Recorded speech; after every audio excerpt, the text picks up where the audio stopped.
The rules were simple. Too damn simple. $50 an hour for a quiet night shift at some backwater diner that nobody ever seemed to visit. It sounded perfect, almost too perfect. Then I saw the rules. At first, I laughed, thought it was some kind of hazing ritual for the new guy. But by the end of that shift, I wasn't laughing anymore. I was desperate. Bills were piling up, the rent was overdue, and I was ignoring calls from my landlord because I couldn't handle another lecture. I needed something, anything. So, at 3 a.m., when I stumbled across an ad for a night shift job at a diner, I thought, $50 an hour? Easy work? I didn't think twice. The diner was, well, it was something else. Old as hell, with dust caked on the booths and lights that flickered like they were about to give up entirely. The whole place smelled faintly like burnt grease, rain-soaked concrete, and something I couldn't quite place. When I got there, the manager barely looked me in the eye. He handed me a piece of paper with a list of rules and said, "Follow these. No exceptions." His tone was so dead serious, I thought he was joking. But then I read them. Never look out the windows after midnight. If something taps on the glass, ignore it. If the jukebox starts playing on its own, leave the room immediately. Do not look back.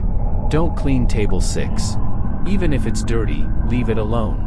If a man in a suit enters and asks for coffee, serve him, but do not speak to him. He will leave when he's ready. If you hear someone crying in the storage room, do not open the door.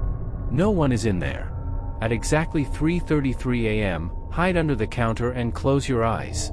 Do not open them until the lights flicker 3 times. I laughed at first, like, really? This couldn't be real. These were the kind of things you'd hear around a campfire, not at a job. But the way the manager looked at me, damn. I don't know. Something about it made my skin crawl. He said, "Take them seriously. They're not suggestions." I shrugged it off. Figured he was trying to spook the newbie. But by the end of that shift, I'd be wishing I'd quit right then and there. When I pulled into the parking lot that night, I almost turned around right then and there. The place looked abandoned, like something out of an old horror movie. The neon open sign buzzed faintly, its glow barely cutting through the mist clinging to the windows. The air smelled of rain-soaked asphalt and something faintly metallic, like blood. I parked and stepped out of my car, the gravel crunching under my boots louder than it should have been in the eerie silence. The diner was too quiet. No passing cars, no hum of distant life, just me, the diner, and the creeping unease settling in my chest. When I walked in, the manager was already waiting. He was this wiry guy with tired eyes and a face that looked like it hadn't smiled in years. Without a word, he handed me a laminated sheet of paper. No handshake. No welcome to the team. Just a gruff, "Follow these." No exceptions. I remember standing there, skimming over the rules, trying not to roll my eyes. They seemed ridiculous, some kind of twisted prank to freak me out. But when I looked back up, he wasn't laughing. Hell, he wasn't even looking at me. His eyes darted to the clock, then to the windows. "Don't mess up," he muttered before walking out, leaving me alone. No instructions, no training, just me, the diner, and that list of rules. At first, nothing happened. It was almost too quiet. The kind of silence that made you feel like you were being watched. I spent the first hour wiping down counters, organizing menus, and double-checking the stock. Normal, boring stuff. But then I started noticing little things. Like how table 6, the one I was supposed to avoid, was dusty when I arrived, but by the time I walked past it again, it had crumbs scattered across the surface, like someone had been eating there. Or how the air seemed different. Heavier.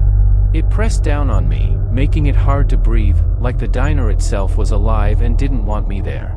Still, I told myself it was just nerves.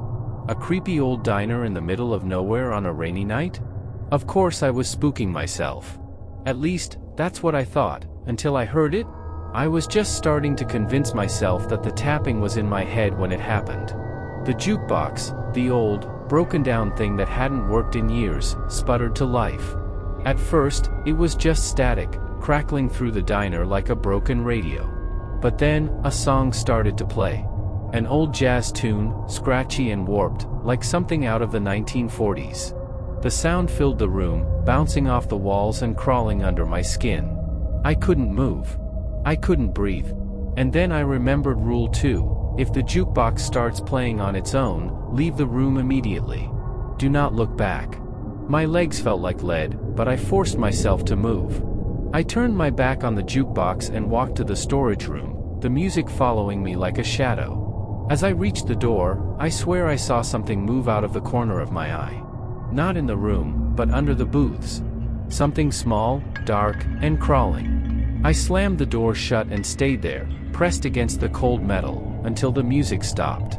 When I finally stepped back into the diner, the jukebox was silent. But I couldn't shake the feeling that something was still watching me. I stepped back out into the main dining area, my nerves still frayed from the jukebox. I tried to focus on my tasks, anything to keep my mind off what just happened. But then I saw it. Table 6. It wasn't empty anymore. There was a steaming cup of coffee sitting in the center of the table, and next to it, a half-eaten slice of pie. The fork rested neatly on the plate, as if someone had been there just moments ago. But the diner was empty. Completely, utterly empty. My pulse thundered in my ears as I stood there, staring. The coffee was still hot. I could see the steam rising from it, curling in the dim light. I remembered Rule 3, don't clean table 6. Even if it's dirty, leave it alone. Damn it, I muttered under my breath, backing away slowly. Every fiber of my being told me to grab the plate, toss the pie, do something, but the rules. I couldn't break the damn rules. I forced myself to turn away, but as I walked back to the counter, I could feel it. That table wasn't just there. It was watching me. It was around 2:30 a.m. when the bell above the door chimed. I nearly jumped out of my skin, spinning around to see who, or what, had come in. A man. Tall, lanky, and dressed in a black suit that looked like it had been pulled straight out of an old funeral home catalog. His skin was pale, too pale, and his eyes. God, his eyes were like pits. No whites, no irises, just endless, dark voids. He walked straight to the counter, his movements unnervingly smooth. He didn't look around, didn't acknowledge anything else. When he finally spoke, his voice was low and flat, like a record playing at the wrong speed. Coffee. Black. I froze, every nerve screaming at me to run. But Rule 4 was clear, if a man in a suit enters and asks for coffee, serve him but do not speak to him. My hands shook as I grabbed a mug and filled it with coffee. I slid it across the counter, careful not to make eye contact. He didn't touch the coffee. He just sat there, staring at me. His head tilted slightly, like he was studying something he couldn't quite figure out. Minutes passed, agonizing, endless minutes. Then, without a word, he stood up and walked toward the door. The bell chimed as he left, but when I looked back at the counter, the coffee cup was gone. Not a drop left. Like it had never been there at all. Around 3 a.m., just as I was starting to think the worst was over, I heard it. Faint, muffled sobbing. It was coming from the storage room. It sounded like a child, soft, broken cries that clawed at my chest. My first instinct was to rush in, to help whoever was in there. But Rule 5 flashed in my mind like a neon sign: if you hear someone crying in the storage room, do not open the door. No one is in there. I gripped the handle, my heart pounding. Hello? I called out, my voice cracking. The crying grew louder, more desperate. It wasn't just a child anymore, it was layered, overlapping voices. Some high-pitched, some guttural. All of them wrong. The door rattled under my hand, as if something on the other side was trying to force it open. I stumbled back, letting go of the handle, and the noise stopped. Just like that. The silence that followed was worse than the crying. It was heavy, oppressive, like the air itself was holding its breath. When the clock struck 3:33 a.m., I knew what was coming. The lights flickered once, twice, and the temperature dropped so suddenly I could see my breath. I scrambled under the counter, curling into a ball, and squeezed my eyes shut. Rule 6, hide under the counter and close your eyes. Do not open them until the lights flicker 3 times. The sound started slowly, a faint shuffling, like footsteps on the tiled floor. Then came the dragging. Something heavy being pulled across the diner, inch by agonizing inch. A low growl rumbled through the room, deep and guttural, shaking the ground beneath me. Then, a voice. It whispered my name, soft and close, like someone leaning in to breathe it into my ear. "We see you." I bit down on my lip so hard I tasted blood, forcing myself to keep my eyes shut. The lights flickered once. The voice grew louder, angrier. "Open your eyes." Twice. The growling stopped, replaced by a suffocating silence. 3 times. When I finally opened my eyes, the diner was empty. But the counter I'd been hiding under? It was covered in scratch marks, long, deep gouges that hadn't been there before. When the clock finally ticked over to 5 a.m., I felt like I had aged 10 years in a single night. My body was stiff, my throat dry, and my mind raced with everything that had happened. I didn't even hear the front door open until the manager's voice cut through the stillness. "You made it," he said, his tone flat, like I'd just completed some mundane task instead of surviving whatever hell this diner conjured up.